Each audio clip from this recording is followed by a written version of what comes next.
Statesman magazine about it. I did talk with both of them before the election.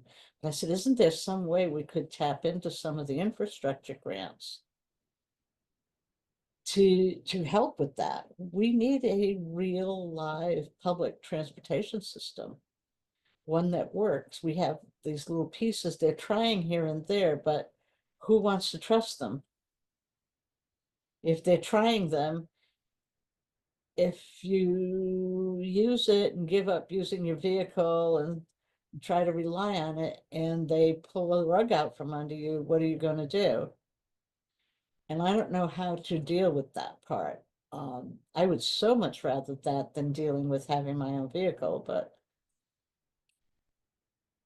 So, I will say regarding transportation, which has been brought up time and time again in the advisory group meetings, in the work groups, in our meetings with consumers, it's a consistent issue. You are right. It's a major infrastructure issue, and one that should be easier to solve in a state as small as ours. We have far fewer logistical barriers.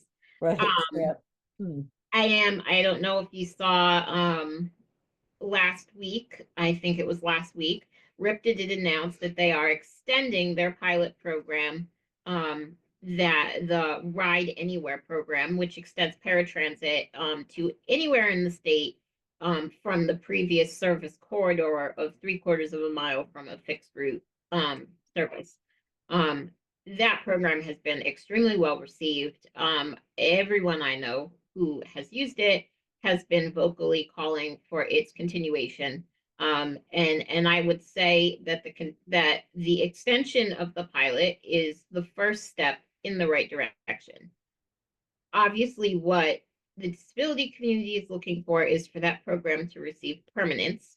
And the best way that we, as members of the disability community, can protect those services that are essential to our well-being is by being present, by being vocal, and making our voice heard, which is why it's so important in this case where we're working on a plan that's going to go to our to EOHHS, to policymakers at the state, to our legislators who are ultimately responsible for providing funding to the suggestions and the items that go into the Olmstead Plan.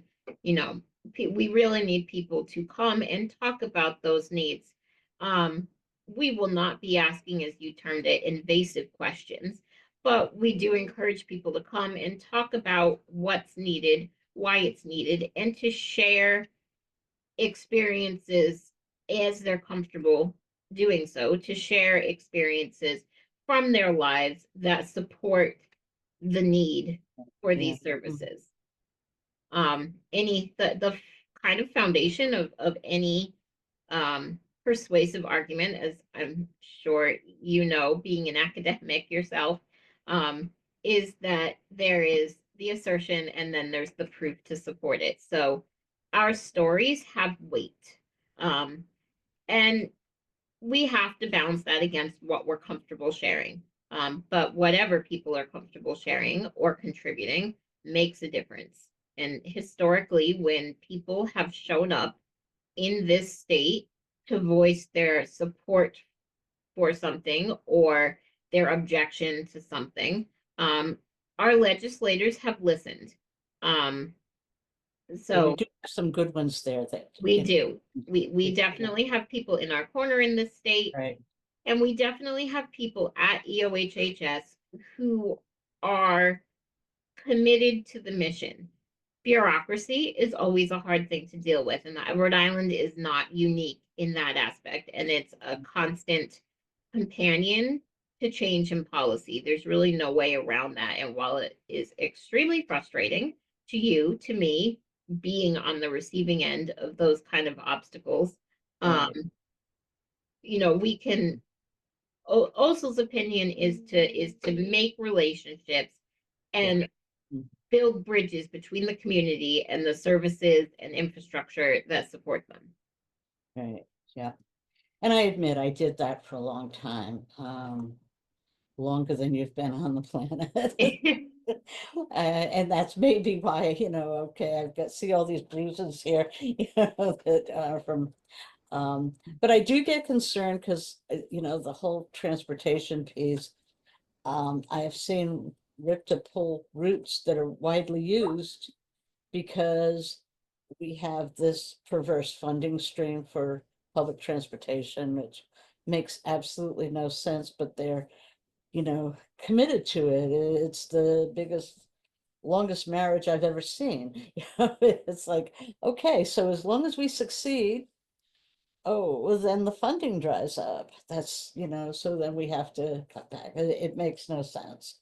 And I No, and I do worry about that. The other things, there's a lot going on right now.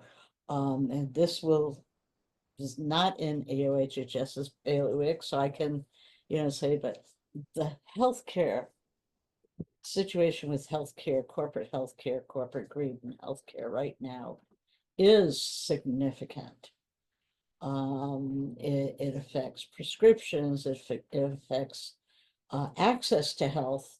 You hear hospitals who have become, privatized, talking about how their access actually makes it easier for more people to be seen, which is actually the opposite of what happens. But if you have more visits and less care, the hospitals make more money, the corporations make more money by the frequency of visits, not by the quality of visits. Um, so there is a lot of that. The insurance companies, delay treatment by denying care and making you jump through a whole bunch of hoops in the hopes that 50% will drop out in the process. All of this is going on. The big pharmacies are making profits on programs that were really intended to help people of low income. Um, so we can't fix that in Rhode Island. I don't know how we can fix it at all, but that's going to affect what's happening. And I don't know if you saw that, there was an article, I think it was in Boston, where some nurses from a nursing home have actually sued because they're saying outright that 2 patients died because there just weren't enough staff. And they did not meet staffing obligations, and they couldn't do enough to help them. And that should be frightening to us, because I don't know about you, but anything goes wrong with me, that's probably what people are going to think about as a nursing home. And I can tell you right now, there's no nursing home that will survive it.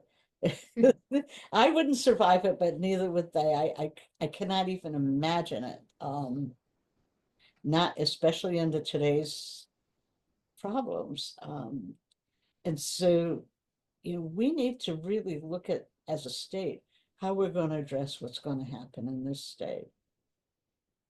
and there is you bring up good points that I think everybody knows. There is nationwide an absolute staffing crisis. Right, COVID pushed it just right over the edge and into the right, abyss, and um, we are all grappling with the difficulties, and that is something that Rhode Island as a state is going to have to reckon with. Previous administrations over the last couple of decades have really undervalued our human service needs in the state, and right. now we're at a crisis point where we're having to reconcile that. There are a few other issues as you talk about things like funding and such. um I think at some point, Rhode Island's service systems are very siloized. And at some point, I think to resolve some of these funding questions, the state is gonna have to get creative and be more open to working with each other, different departments, crossing streams, and creating unique collaborations to make the sort of services and infrastructure that this state needs for all its citizens to be successful, a reality. There's not a bottomless pit of money. So, but that doesn't make services any less needed. So we need advocates to make sure that that's in people's mind, that people are present, are voicing their concerns and their needs. And we need the state to really embrace creative solutions to meet those needs. Well, this is true, because as you know, housing is of course another problem, and it's a problem across the board for everyone, but accessible housing is like, are you kidding me? We're lucky to get a door and a roof. What do you mean you want a ramp? You want to be able to get in, and this is, another part of it. We need to, it would be great if any kind of, grants or anything that are related to, development included the requirement that, if you're getting a tax break to provide more housing, you need to also make it accessible so that everybody can get in. And even if the people that buy the housing aren't the ones that need it, their family may. Yeah. I don't get to go visit a lot of people, No, me in their neither. homes. Yeah, no, I know. And it's, these kinds of things really need to come to the forefront. And we need to, as you say, do some creative thinking. And that's why I kind of think that we don't have the right agency in charge of that for creative thinking. I think that cross cross-fertilizing, cross-communication between agencies is a better solution than the combined agency that seems to have really become overregulated and a little top-heavy as far as I think Rhode Island is concerned. I think that it just kind of brought everything too far from the people, because human services was not always this challenging in Rhode Island. And I'm working very hard to be in politic here, but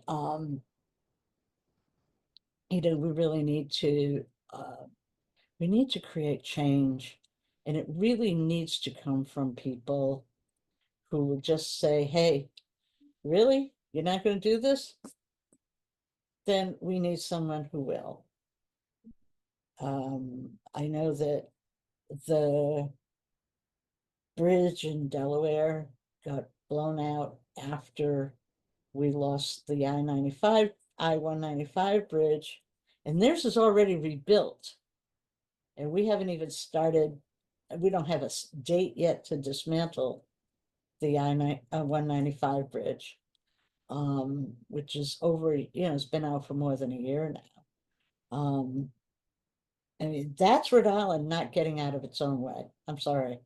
I don't see any other excuse for that. That's one of the two main arteries in the state.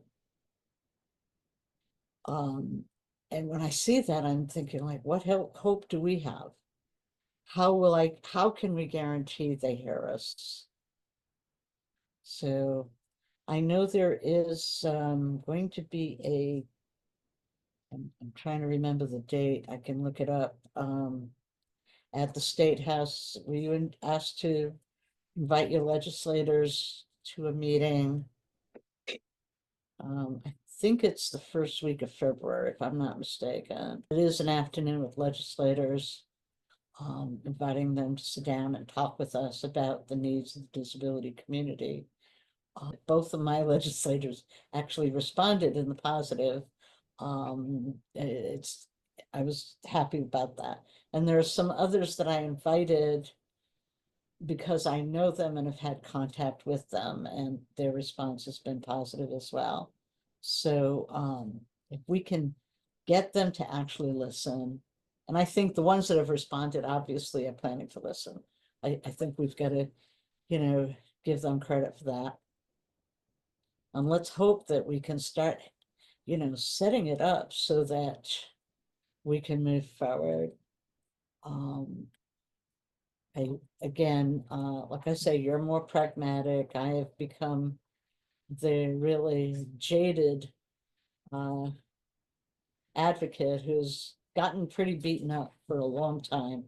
And I see things happening that, I mean, why is they still doing these things to us? And thank you for listening. I'm Annette Bourbonnier from Nothing Without Us, Stories and Discussions of Meaningful Inclusion. This was part 2 of my interview with Allyson Dupont about the Olmstead Plan. We do have one more part coming up, so please, look for it. All 3 are going up. It was such an important discussion. I didn't want to cut out anything meaningful, so rather than have one long one that could be tiring, I broke it into 3 pieces. I'm really happy to have you listening. I think that Allyson has given us some really good information. So please tell your friends, drop us a like, subscribe, please subscribe. There are free subscriptions as well as paid ones, but either way, I am trying to get 1,000 subscribers by the end of March. You can find me on Patreon, find this podcast on patreon.com, YouTube, and Spotify, and all your favorite audio platforms. In the meantime, you can also find me on LinkedIn, Instagram, Threads, and Blue Sky, which is really great. So thank you for listening. Until the next Nothing Without Us, I'm Annette Bourbonnier.